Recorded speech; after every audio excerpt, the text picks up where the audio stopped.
Good afternoon, students. I won't keep you long. I just want to start off things. Today's video is going to be talking about Unit 1's project.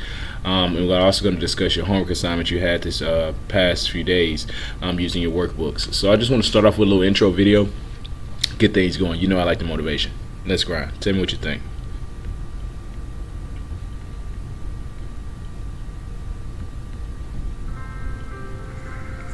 I'm particularly proud and happy about the young filmmakers, actors, singers, writers, producers that are coming up behind my generation. In particular, Barry Jenkins.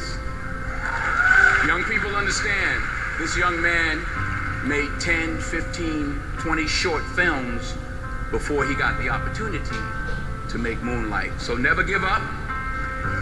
Without commitment, you'll never start. But more importantly, without consistency, you'll never finish. It's not easy. If it was easy, there'd be no Kerry Washington. If it was easy, there'd be no Taraji Henson, P. Henson. If it were easy, there'd be no Octavia Spencer. But not only that, if it were easy, there'd be no Viola Davis. If it were easy, there'd be no Michael T. Williamson, no Stephen McKinley Henderson, no Russell Hornsby. If it were easy, there'd be no Denzel Washington. So, keep working, keep striving, never give up, fall down 7 times, get up 8.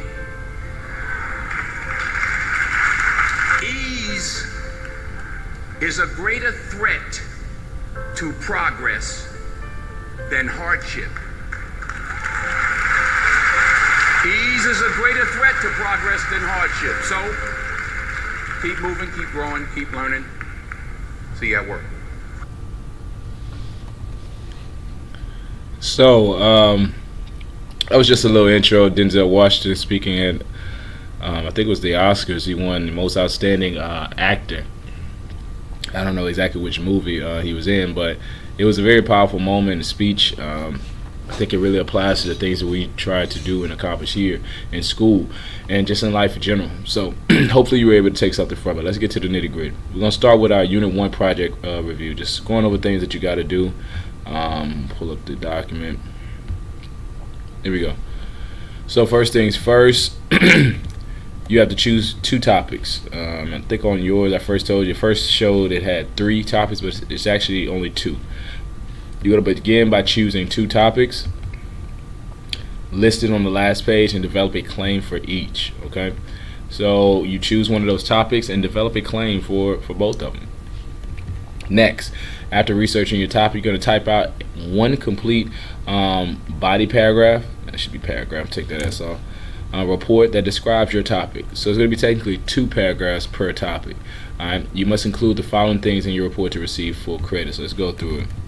A cover page that includes a title, class period, name, date. I have 1 body. Let me switch that up. I meant 2. I apologize, you guys. So 2 body paragraphs. 2 complete body paragraphs. Claim, first sentence, evidence, explaining your evidence this shows, and a conclusion for each. Type, double space, times, and remember 1 inch margins, 12 font size. Secondly, or next, if you do a poster, you can do a poster or a trifold. So I'm put /trifold. I put /trifold. Let me make sure the video didn't go off. Alright, we good. Alright, but /trifold. Alright. To do your project on, you could just split. If you do a poster, you could just split it in half. 1 topic on one side, 1 on the other. Same thing with the trifold. So the poster /trifold, if you choose to do that poster, you must include the following. Title of your poster, of course. Got to have a title. I would have that front and center. If you're doing a trifold, right at the top in the middle would probably be best.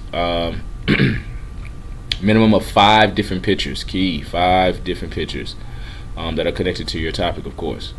5 different pictures. Each picture must include a minimum of 1 sentence label. So like, let's change that from label to caption. 1 sentence caption. Caption is just a brief description of the illustration. How is it connected to your topic?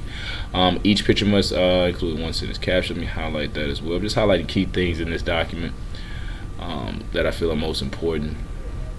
The poster trifold must include a summary of at least one paragraph describing your chosen topic. This should be typed and placed somewhere in on the front of the poster. So this is like an added summary, kind of bringing all of that information together in one short response. I'm not here, Pete. So you can log off now. That's Coach Wick and Coach Williams coming in. So, but make sure you have your documents. Make sure you have your documents at the bottom with a summary, a complete summary of everything that you need. And that's Jerome as well.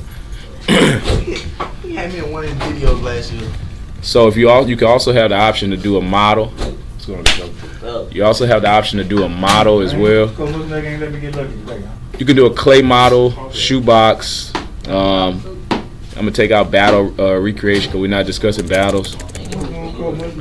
But you can do a recreation of any of the topics listed below. But make sure that the model represents your topic. That's key. Lastly, real quick, it's due November 16th, but I may push that date back. So I'll let you know ahead of time, but I'm almost sure I'm going to push that date back, but I will let you know as soon as possible. Just kind of want to get a feel and see how far people are along. If they are ahead, then I'll maybe keep the date the same. So these are the topics at the bottom from Unit 1. Plotting coordinates, world time zones, primary and secondary sources, author's point of view, erosion, losing ethnic groups. You could choose any of these ethnic groups. You don't have to choose all of them. I know I have them listed as one, but you could choose any of them to do your reports on. Understanding charts and graphs and reading different types of maps. Economic map, physical map, political map. Yes, you can also choose one of those. You don't have to do all of them if you do maps. And you can split those topics up.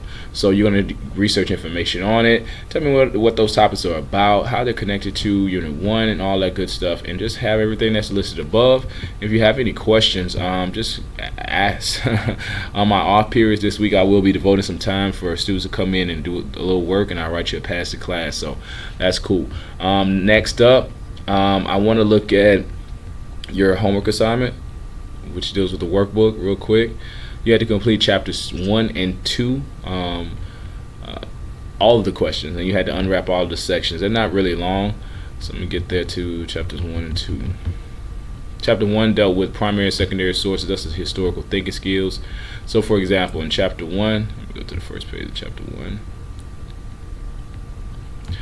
Cover standards 8.11, 8.12, which one also deals with those historical thinking skills, those skills that require you to look at point of view, analyzing primary and secondary sources, being able to read a timeline, things of that nature, and being able to identify what type of source needs to be used in certain instances. So, for instance, chapter 1, your first section, review section that you have to complete is right here, part A and B, if you haven't already. All right. It's only 2 questions. It's real short. You can write in the books. Now, what I mean by unwrapping the sections, some of this is already unwrapped from early in the year, but just in case you haven't, you're going to identify the highlight. I don't have the same colors as you guys, but I have close. So you highlight the topics and follow the steps of the unwrap method throughout. And once again, the unwrap method looks like so. Just in case you forgot, you should have a copy of this in your binders, but I'm going to pull it up for you just to remind you. So you underline the titles or highlight the titles. No, I'm sorry, you don't have highlighted. So you circle the titles of that page or that chunk, and it looks like so. I have a little cold, so just bear with me.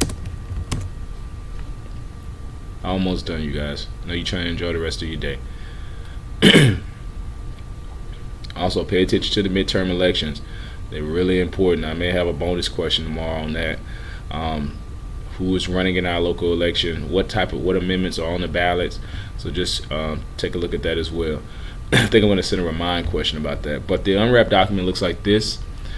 For those of you that may have forgotten, but you should have a copy of it in your resource section of your binders. So first things first, on each page, I'm going to underline the text features, right? That's the titles. That's the author, the source number, captions, picture headings. All right, I'm going to underline those features. So for instance, on this page here, I would underline this. conduct historical research. I would underline that. I would also underline research sources. All right. Next thing I would do on unwrapped document, I'm going to number the paragraphs, right? So I'm going to number my paragraphs. You just go down the row. That's one paragraph. That's two. There's another subtitle right there, so I would underline that. And at each subtitle, I would start over my numbering. Make sure that you do that. So, like for instance, research sources, that would be one paragraph. And once I come down here, I would underline this one as a new chunk. That would be one paragraph. This would be two. Remember, your pictures and your illustrations are also counted as paragraphs, so that would be three for primary and secondary sources, the little chart down at the bottom. So just follow the unwrap method throughout. You won't technically have, well, you will. The questions part on the W, walking through the question, you would just underline or circle key parts of that question that help identify what it is asking you to do. All right, so make sure we're aware that the review sections are your questions. All right, so you're going to be doing the same thing in chapters 1 and 2. Chapters 1 has how many practice sessions? You have one practice session there.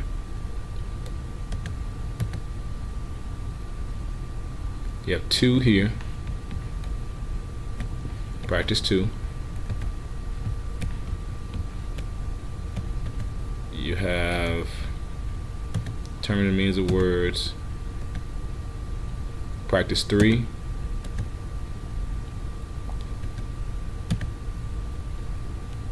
Oh, and practice 4.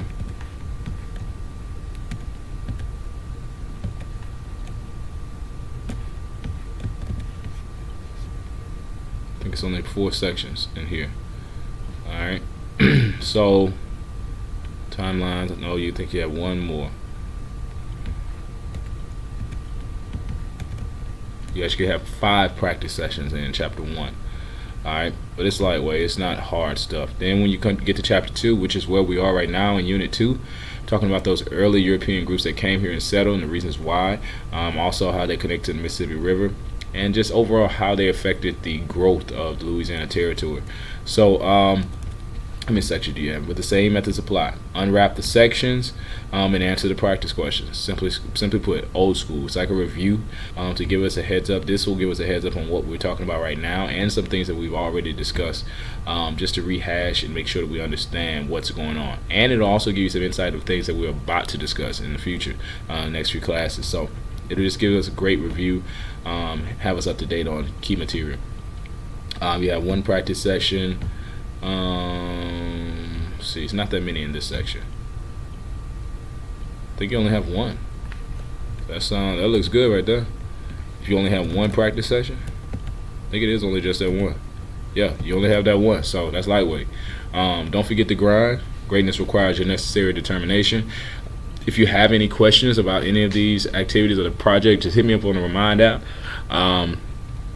It's Mr. Hamilton. I'm in the building all day. Mr. Hamilton's grind channel, educational grind channel. Like, subscribe, share, and let's enjoy the rest of this day. Go vote.